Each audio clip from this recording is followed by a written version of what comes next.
What you see here is a reading calendar I've made for myself via Google Calendar. It's a way to remind myself to keep some variety in my daily internet reading.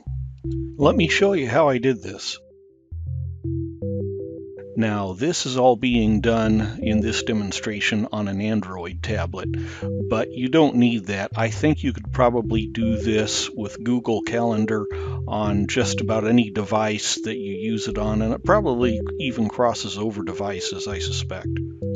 I start out by tapping at the top of my widget to open up my Google Calendar application.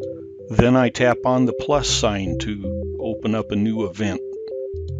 Now let's say, for the sake of the example, that I want to remind myself to check CNN's website every Monday morning.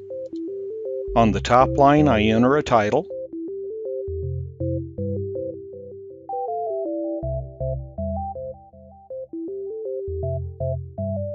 Now on the second line, you'll notice it says reading schedule.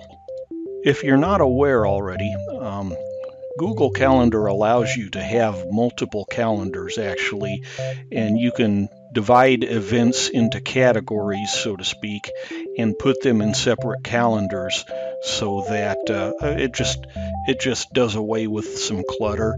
It's not really a crucial point. Anyway, on the next line here, I always make all of my reading events all-day events. The reason is that in the early going, I found out that if you make an event for like 6 a.m. or 7 a.m.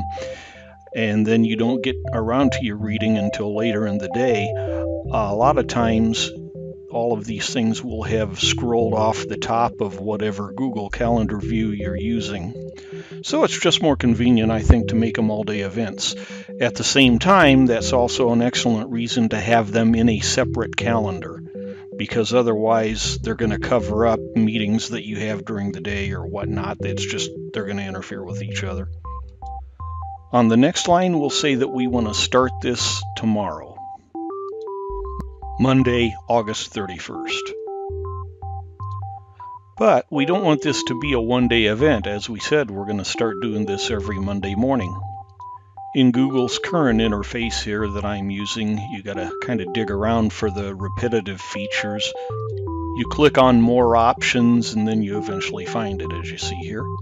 So I'm going to click on custom down here at the bottom, and it has an option here to repeat weekly. I'm going to deselect Sunday and select Monday.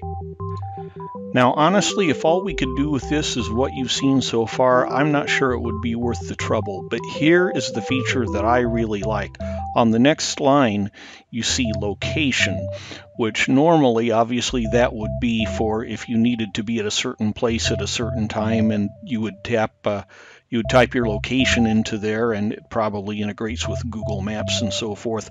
But I found a little hack here that we use for an entirely different purpose. I found out that you can actually put hyperlinks in here, and that way you can go straight to your website. You'll see what I mean right now. I'm going to type in the full address here of CNN's website.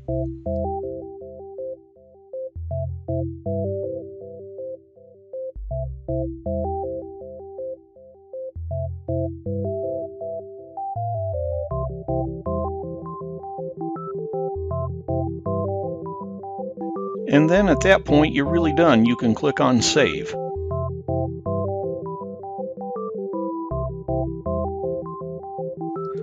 I'll refresh the calendar so it picks up the new event.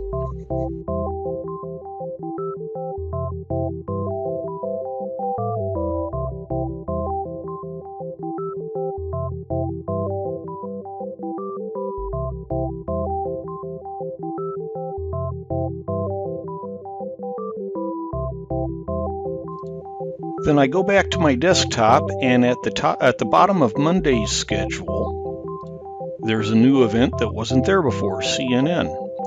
I tap on that, and there's your hyperlink ready for you to click on.